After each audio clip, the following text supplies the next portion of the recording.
It has begun in Forest Grove, Oregon. People have been complaining of a loud, inhuman shriek at all hours of the night. The noise is indescribable. You can hear it here. But be warned, it is extremely disturbing.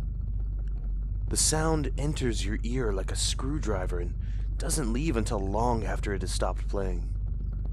The noise is so upsetting that there has been an investigation to find its source. They have ruled out wildlife and any mechanical interference. As of right now, it remains a mystery. But that won't last for long. I say this because when I heard the sound on TV, I knew exactly what it was. I recognized it immediately. It is the shriek that killed my family, and very soon, it will kill many more in Oregon. I come from a place called Sequim, Washington. It's a beautiful town. Sequim sits right on the ocean near the base of the Olympic Mountains. It's not a big city by any means, but its coastal beauty is undeniable. My parents were born in the surrounding hamlets and bought our house before I was born. They raised my sisters and me in the same ramshackle two-story. I called it home until I was 16. We were happy in Sequim. My sisters and I were your typical ocean dwellers, spending all our time either on the beach or in the waves. The three of us were born so close together, we looked like triplets in certain lights. Rona, Veronica, and me. I was the youngest. The shrieking started on a Friday. We were all at home, sitting around the wood fire. It was December. The cold had found its way into the house. Like most nights, we were just talking about nothing. Rona was getting the hot chocolate. Veronica was gushing about a boy, like she usually did. My dad was pulling out Monopoly. I remember these little details, because that's all I have to hold on to anymore. The shriek lasted about 20 seconds. It made ice in my veins. My skin felt as though it were trying to slink away from my skeleton. I have seen in the newspaper that people from Oregon are describing it as the sound of brakes squeaking, except louder and more grating on the ear. I think it's colder than that. It is the shriek of a dying animal played through the lens of another giving birth. You can hear blood in the sound. You can hear an almost metallic anger. My family didn't move for the entire time the sound was occurring. Once it was over, it took us a full minute to recover. It was my mom who spoke first. "Well, what in the holy hell was that?" We all laughed, a bit shaken by the intensity of the shriek, but happy it was done with. We went on with our evening and didn't talk about it again. But it happened again the next night, too. Veronica was out with that boy she had been gushing about. Rona and my dad were going over college applications. I suppose I should have had plans, being 16 and all, but our family was so close we spent most of our time together. It was natural for me to spend a Saturday night in. My mom and I were sitting in the living room watching Elf on TV. The shriek came out of nowhere. My breath stopped. I wanted to turn and look at my mom, but my neck was frozen. The movie stopped playing. On the screen were just dancing lines of static. The air felt thicker. Once the sound ended, the air dropped suddenly as though we were in an airplane plunging towards the earth. All four of us exhaled in a pit of relief. My dad and Rona ran into the living room. We were all alight with fear. Veronica didn't come home that night. In the morning, after we realized she didn't come home, we called the police. Sheriff Hendrickson came over to our place. He told us Veronica was probably still out with the boy. It was just teenagers being teenagers. None of us bought that. Our family was too close for that to be true. If Veronica wanted to spend the night with some boy, she would have texted Rona or me. We would have covered for her. There's no way she'd just ditch us all. The sheriff was going to leave, but my mom stopped him. She hesitantly told him about the sound we had been hearing. I don't know what compelled her to tell the sheriff. Maybe it's the same thing that compelled the people in Forest Grove to call the police. But with a shaky voice, my mom described that horrible shriek. Sheriff Hendrickson blanched. He said, "We've gotten a dozen calls about it already. We don't know what it is. Probably just some prank. But if I figure it out, I'll give you a call." He left unceremoniously.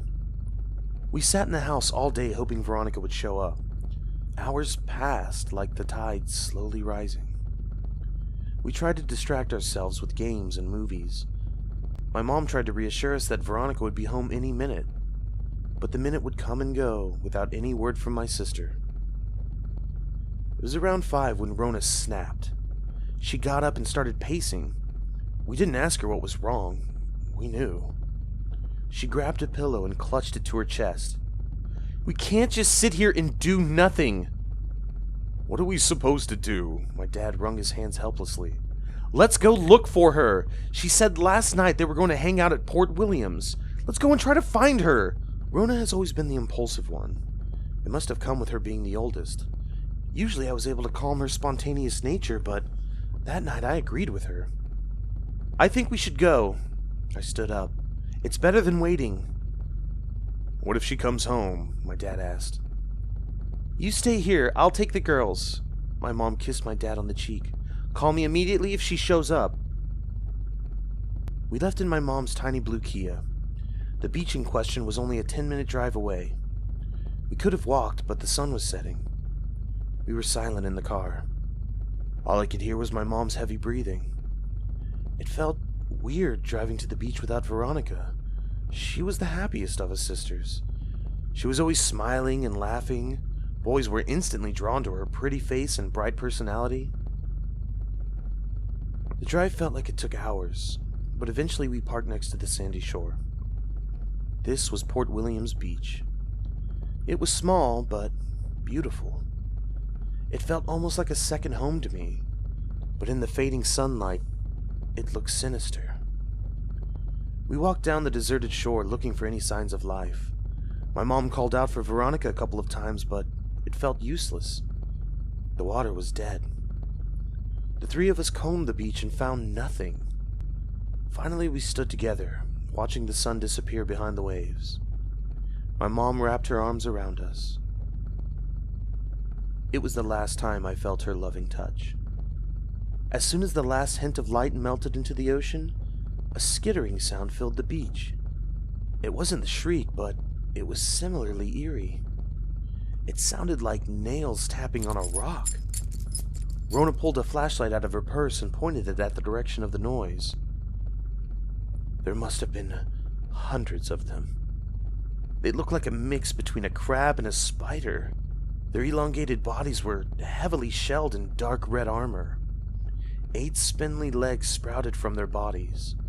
The legs bent in all directions. Each looked like a raggedy black baby arm clutching the sand.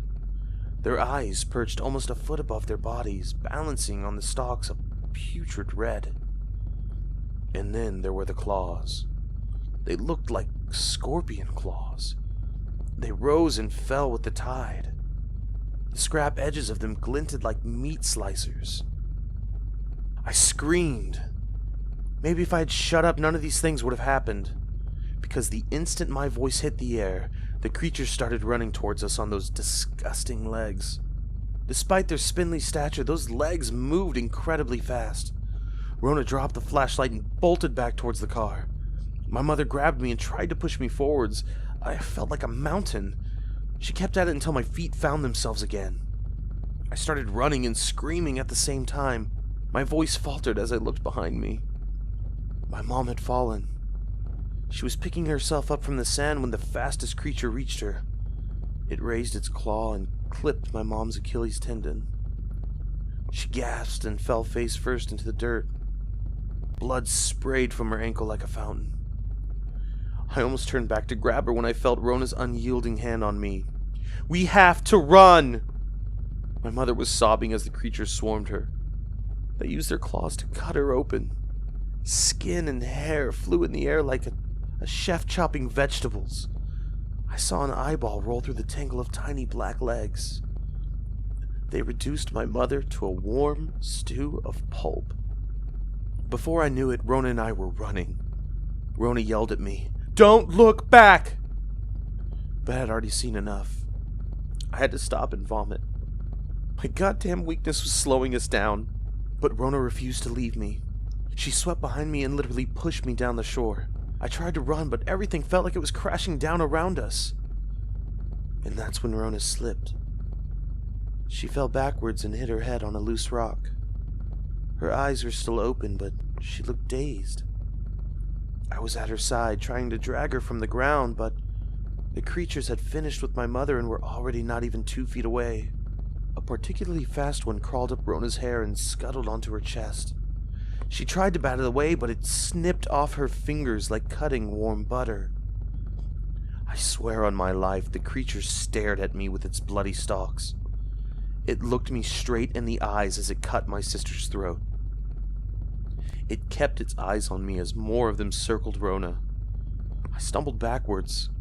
I realized that those things weren't eating my sister. They were just cutting her up as if in sheer enjoyment. I turned and ran again. My steps were awkward and clumsy, but the things were preoccupied with Rona at the moment. In the darkness, I found my way to the car and tried to open the door. It was locked. A sick dread fell over me as I grasped that my mom was the only one with the keys. I looked back and saw glints of the thing's claws. They were getting closer. I had no choice. I started to run home. I was not athletic, and the heavy movements were killing me. Every part of my body burned. The fact that I had just watched my mother and sister die was settling in as I scrambled back to the house. I sobbed as quietly as I could as I made my way home. Looking back, I could have stopped at any number of houses. Maybe if I banged long enough, someone would have let me in. But in that moment, my only thought was going home. I looked back a number of times to try and see if I was being followed, but the creatures had stopped a while back. Nevertheless, I bolted as fast as I could until I reached my front porch. The door was open, so I threw myself inside and locked it behind me. With a mix of relief and intense horror, I fell to the ground in fits of sobs. My dad rushed to the hall. Marie, what happened? He was about to take a step forward. Then his skin suddenly split down the middle. I saw behind him one of the creatures, except this one was 7 feet tall. It dragged a claw through my father, cutting him in half. He screamed like nothing I had ever heard before. His scream was joined by the metallic sound of the claw colliding. It was the shriek. The exact same shriek we had heard the 2 nights before. The sound echoed in my hallway for almost 20 seconds. But the cry was so loud it penetrated the entire town. Then finally, the thing had managed to completely saw my dad in half. The 2 sides of his dead body fell onto the hardwood floor. Blood seeped until it reached my toes. The creature looked at me hungrily. Then it lifted its 2 claws in the air. It stood like this for almost a minute. I gaped in abject terror. Then it lowered its claws and turned from me. It walked through the picture window as though the glass were nothing. Glass shattered everywhere, mixing with my dad's bodily fluids. I was alone. The halved corpse of my father lay before me. My sister was dead. My mother was dead. I struggled to my feet. Then some sort of calmness found its way into my body. I think this was the feeling of growing up. I don't think I really grew up until the shrieking started, but when it did, I grew up fast. I was pulled into adulthood by fear. Sheriff Hendrickson arrived 20 minutes later. He had no words of comfort for me.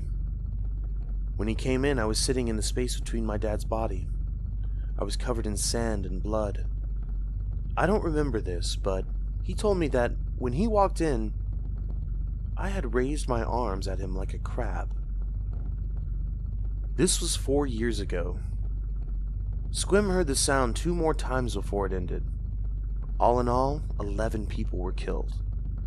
My mom, dad, Rona, and Veronica. The boy Veronica had been dating, a family of 3 including a 2-year-old boy. a homeless man, and a newly engaged couple.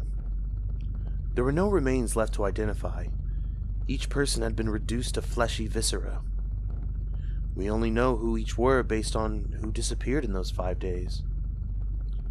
No one believed my story. I can't blame them. I told the details again and again, but everyone said I must have gone crazy from the trauma. The FBI eventually ruled that it was an animal attack, most likely a pack of wolves. They told me the shrieking was not related, that it was some sort of odd weather phenomenon. They told me I'd made it up in my head to cope with what had happened. I live in Kansas now. There are no beaches or water. I know the creatures can travel, but I don't know how far. I think I am safe here. I have to see a court-ordered therapist twice a week. I can't hold down a job. Everything scares me. If I hear someone tapping their nails on a table or see an image of a sea creature, I have a complete breakdown. But ever since I heard the shriek in Oregon, I feel strangely comforted. This is real, and it's spreading. My heart goes out to everyone in Forest Grove, but more than that, I have a warning. You have to leave. You need to get away from water. The further away you can get, the better. The shrieking has been going on for weeks now in Oregon. That means many more will die. I hope you don't lose everything, like I did.